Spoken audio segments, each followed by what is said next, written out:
Baik, Assalamualaikum warahmatullahi wabarakatuh. Perkenalkan, nama saya Muhammad Rizky Fadilah dari kelas Rek D dengan NPM 241605102. Di sini saya akan membacakan jawaban dari tugas UAS dari perilaku konsumen. Yang pertama, mengapa komunitas AMIS bisa dikategorikan sebagai subbudaya? Nah, subbudaya itu sendiri adalah kelompok yang punya sistem nilai dan pola perilaku yang khas, tapi tetap berada di dalam budaya yang lebih besar.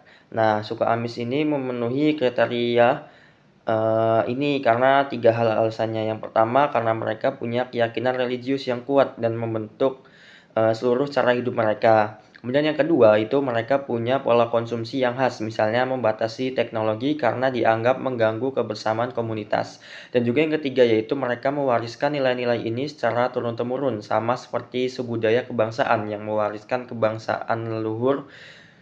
Nah, jadi AMIS ini bisa masuk kategori subbudaya agama sekaligus subbudaya geografis regional karena mereka cenderung hidup berkelompok di wilayah tertentu.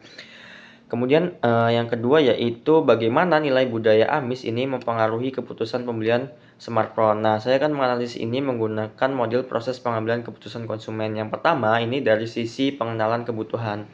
Nah, kebutuhan itu sendiri kan muncul kalau ada gap antara kondisi aktual dan kondisi ideal seseorang.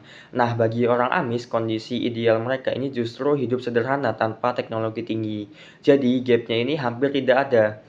Dan mereka ini memang tidak merasa butuh smartphone. Kemudian yang kedua yaitu dari sisi subbudaya agama. Nah, smartphone ini dianggap bisa mengganggu keharmonisan komunitas dan membuka akses ke dunia luar yang dinilai bisa merusak nilai-nilai tradisional mereka. Nah, kemudian yang ketiga yaitu soal keterlibatan konsumen atau involvement. Nah, untuk masyarakat umum, smartphone itu produk dengan nilai yang tinggi karena berkaitan dengan citra diri dan juga gaya hidup. Tapi bagi AMIS justru sebaliknya, yaitu memiliki smartphone bisa merusak citra diri mereka di mata komunitas. Jadi produk ini malah dianggap mengancam identitas, bukan mendukungnya. Nah, keempat, pengaruh kelompok rujukan. Nah, di sini ada dua pengaruh yang kuat, yaitu pengaruh normatif, yaitu mematuhi norma kelompok supaya tidak dikucilkan, dan pengaruh nilai ekspresif di mana nilai komunitas sudah menjadi bagian dari identitas pribadi mereka.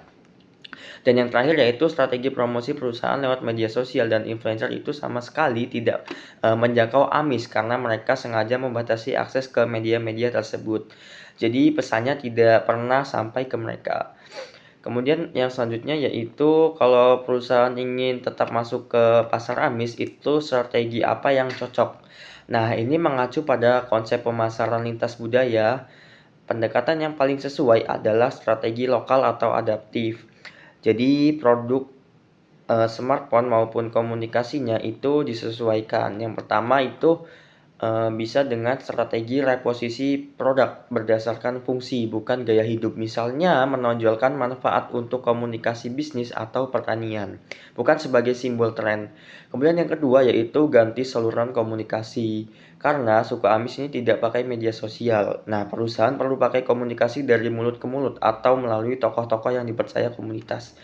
Kemudian yang ketiga yaitu pendekatan yang soft selling dan edukatif, bukan yang agresif, supaya tidak dianggap mengancam nilai mereka. Dan yang keempat yaitu customisasi produk, misalnya menyediakan versi smartphone dengan fitur sangat terbatas tanpa internet dan media sosial yang masih diterima oleh sebagian kelompok AMIS untuk keperluan bisnis saja. Kemudian yang selanjutnya yaitu mengapa pemasar perlu memahami perbedaan budaya sebelum meluncurkan produk. Nah, dari sisi ini ada beberapa alasan.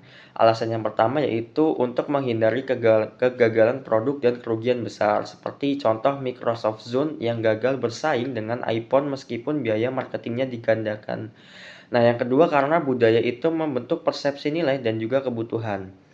Seperti apa yang dianggap penting oleh suatu kelompok, itu bisa jadi tidak relevan atau malah tabu bagi kelompok lain. Nah, yang ketiga yaitu strategi komunikasi yang efektif itu sangat tergantung pada karakteristik budaya. Komunikasi yang cocok untuk orang Amerika belum tentu cocok untuk orang Jepang, apalagi untuk komunitas AMIS. Nah, yang keempat ya ini pemahaman subbudaya membantu segmentasi pasar yang lebih akurat sehingga sumber daya perusahaan bisa dialokasikan dengan lebih efisien. Nah, kemudian pertanyaan yang selanjutnya yaitu apakah semua segmen konsumen harus jadi target pasar? Nah, menurut saya ini tidak. Nah, strategi pemasaran yang baik itu justru yang selektif. Nah, dalam kasus ini komunitas Amis punya nilai budaya yang secara fundamental bertentangan dengan kategori produk smartphone. Nah, kalau perusahaan tetap memaksakan resikonya ada tiga, yaitu yang pertama biaya promosi terbuang karena minat yang sangat rendah. Kemudian yang kedua muncul citra negatif karena perusahaan merasa nilainya diserang. Karena komunitas ini merasa nilainya diserang. Dan ketiga, sumber daya yang harusnya dialokasikan ke segmen lain yang lebih potensial malah terbuang. Jadi menurut saya perusahaan lebih baik fokus ke segmen masyarakat Amerika pada umumnya yang memang sudah punya minat tinggi terhadap smartphone. Sambil mereka tetap menghormati pilihan komunitas Amis untuk berada di luar pasar produk teknologi mereka. Kemudian kesimpulannya yaitu kasus ini menunjukkan bahwa budaya dan subbudaya punya peran sentral dalam membentuk perilaku konsumen dari pengenalan produk sampai keputusan pembelian akhir.